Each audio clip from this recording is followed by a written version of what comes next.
కోటిలోని DMHO కార్యాలయాన్ని ముట్టడించారు. ప్రభుత్వ ఆసుపత్రిలో పనిచేస్తున్న పేషెంట్ అండ్ శానిటేషన్ కేర్ సిబ్బంది ఎర్రటి ఎండలో ప్రభుత్వానికి వ్యతిరేకంగా ధర్నాకు దిగారు.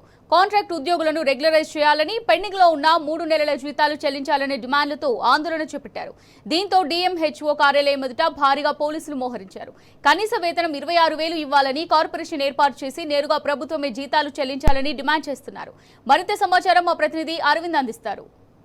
తెలంగాణ రాష్ట్రంలో ప్రభుత్వ హాస్పిటల్లో పనిచేస్తున్న పేషెంట్ అండ్ శానిటేషన్ కేర్ సిబ్బంది కూడా పోరుబాటు పట్టారు.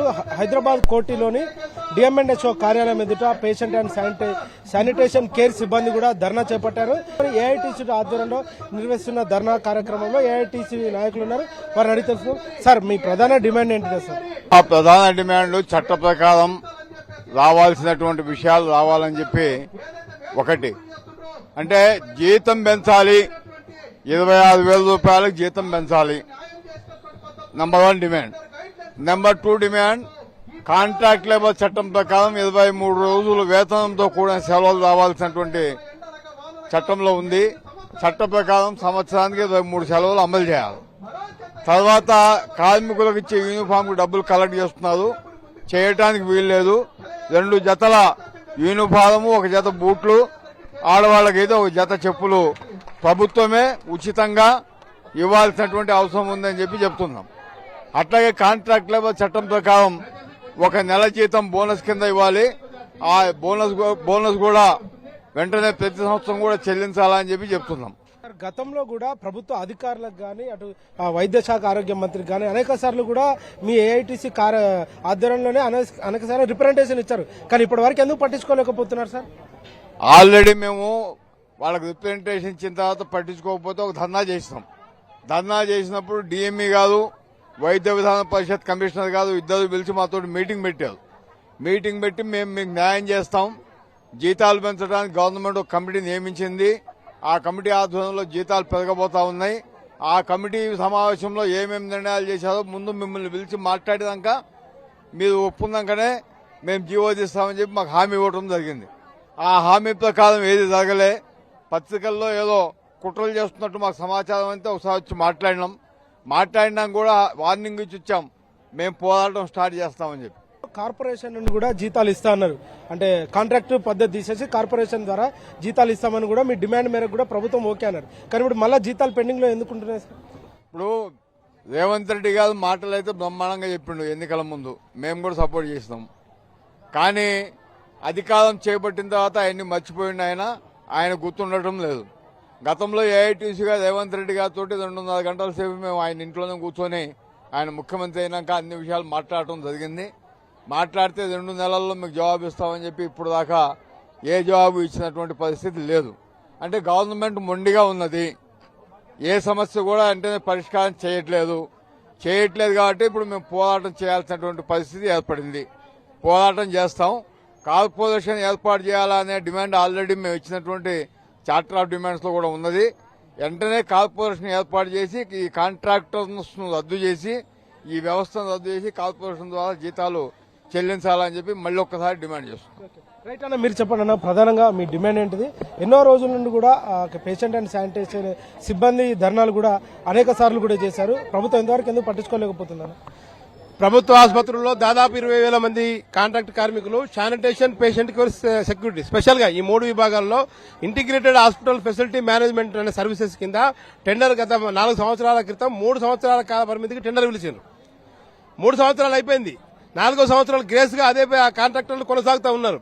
సార్, కాంట్రాక్టర్లు ఎవరన్నా కొనసాగానే మాకు అభ్యంతరం లేదు. కానీ 3 సంవత్సరాలకు ఒకసారి కాంట్రాక్ట్ కార్మికులకు జీతాలు పెరగాలి. గతంలో అధికారులు ఇచ్చినటువంటి జీవో ప్రకారం, జీవో నెంబర్ 60 ప్రకారం జీతాలు ఇస్తామని చెప్పి టెండర్లో పెట్టిండ్రు. టెండర్లో పెట్టినటువంటి అధికారులు జీవో నెంబర్ 60 ప్రకారం జీతాలు ఎంత రావాలి? వాళ్ళకి కనీసం 13,500 వాళ్ళ చేతికి రావాలి. అది రాకుండా ఇప్పుడు కేవలం వీళ్ళ అధికారులు కాంట్రాక్టర్ల లాజిక్ వల్ల ఇక్కడ వీళ్ళు కేవలం 11,000 మాత్రం, కొన్ని హైదరాబాద్ లాంటి కొన్ని హాస్పిటల్లో ఇంకా 10,000, 9,000 కూడా తీసుకుంటున్నటువంటి కార్మికులు ఉన్నారు.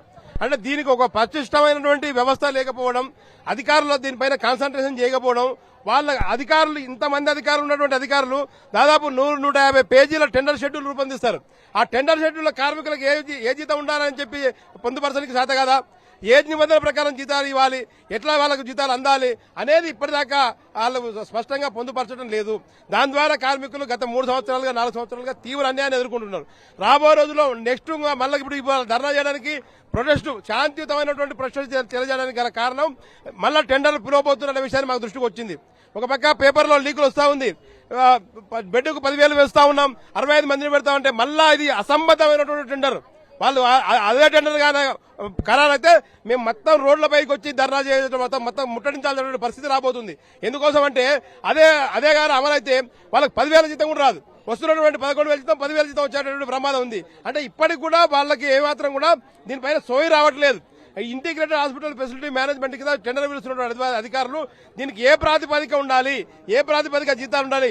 మొత్తం శానిటేషన్ పేషెంట్ కేర్ సెక్యూరిటీ అంటేనే కార్మికులు ఉంటేనే పని అవుతుంది. కార్మికులు లేకుండా ఏ మిషనరీ ద్వారా కూడా పని అయ్యే పరిస్థితి లేదు. అట్లాంటిది కార్మికుల జీతాలు ఏమైనా ఉండాలి, వాళ్ళు ఎంత కష్టపడుతున్నారు, ఎంత పని చేస్తున్నారు అనే విషయాలు కూడా ప్రభుత్వం పట్టించుకోవట్లేదు. వీటన్నిటిని మేము ఇలా ప్రికాషనరీగా హెచ్చరిక తెలియజేయడానికి మాత్రమే ఇవాళ వచ్చినాం. రాబోయే రోజుల్లో టెండర్లలో కానీ మాకు అన్యాయం జరిగితే తప్పకుండా పెద్ద ఎత్తున ఆందోళన జరుగుతుంది. దానికి మొత్తం కూడా రాష్ట్ర ప్రభుత్వం బాధ్యత వహించాలని డిమాండ్ చేస్తున్నాం. చెప్పండి మీ డిమాండ్ ఏంటి? మా డిమాండ్ కనీసం 26,000 కావాలని, మాకు ఈఎస్ఐ పిఎఫ్ కరెక్ట్ కట్టాలి. ఎందుకంటే ఈ గవర్నమెంట్ ఇప్పుడు బెడ్ సైట్ కాంట్రాక్ట్ అని మాకు అన్యాయం జరుగుతుంది. బెడ్ సైట్ కాంట్రాక్ట్ అని ఇచ్చి మరి శ్రమ దోపిడీ చేస్తూ ఒక్కొక్క కార్మికునికి 15,600 వచ్చే జగలో 11,000, 10,000 ఇచ్చి మాకు అన్యాయం జరుగుతుంది. కాబట్టి కార్మికులు ఇలా ఎర్ర టెండర్లో ధర్నా చేయడం జరుగుతుంది. మాకు కనీస వేతనాలు 26,000 పెంచాలి. 26,000 పెంచాలి. కనీసం వేతనాలు 26,000 కరెక్ట్ గా ఇవ్వాలి. నెలకి ఇయర్ కి ఒక బోనస్ అయినా ఇవ్వాలని, లీవులు ఒక 3-4 ఎక్స్ట్రా కావాలని ఈ ఆర్థికంగా మేము కొట్లాడుతున్నాం. జీతం మాకు కావాలి, సమాన పనికి సమాన వేతనం కావాలి, మాకు పండుగ సెలవులు కావాలి. మాకు ఎక్కువ లీవులు కూడా లేదు. నెలకు 4 ఆఫులు, 4 ఆఫులల్లో ఒక రోజు కూడా రాకున్నా కూడా మాకు జీతం కట్ అయిపోతుంది. ఒక జీతం జ్వరాలు వచ్చినా రోగాలు వచ్చినా మేం చేస్తేనే వాళ్ళు మంచిగా ఉంటారు. మాకు జీతం ఒక రోజు కూడా మాకు కట్ చేసేస్తారు. మా జీతం కట్ అయింది కాక ఇంక ఎక్స్ట్రా కూడా కట్ చేస్తారు. మా జీతం మాకు కావాలి. మాకు 26,000 మేము జీతము డిమాండ్ చేస్తున్నాము. మాకు మేడే వరకల్లా మాకు సక్సెస్ చేయాలని మేము కోరుకుంటున్నాం పెద్దలను. రైట్, ఏదైతే చూసుకుంటే సమాన పనికి సమాన వేతనం ఇవ్వాలంటూ కూడా డిమాండ్ చేస్తున్నారు. అటు రాష్ట్ర ప్రభుత్వానికి అనేక సార్లు కూడా మొరపెట్టుకున్నా పట్టించుకున్న పాపాన పోలేదు. కనీసం మేము చేస్తున్న పేషెంట్ అండ్ శానిటేషన్ సిబ్బందికి మాకు కనీసం 26,000 వేతనం కల్పించాలి. మాకు కనీసం గతంలో మాకు ఇచ్చిన 10,000 కూడా నెలకు సక్రమంగా వస్తలేదంటూ కూడా డిమాండ్ చేస్తున్నారు.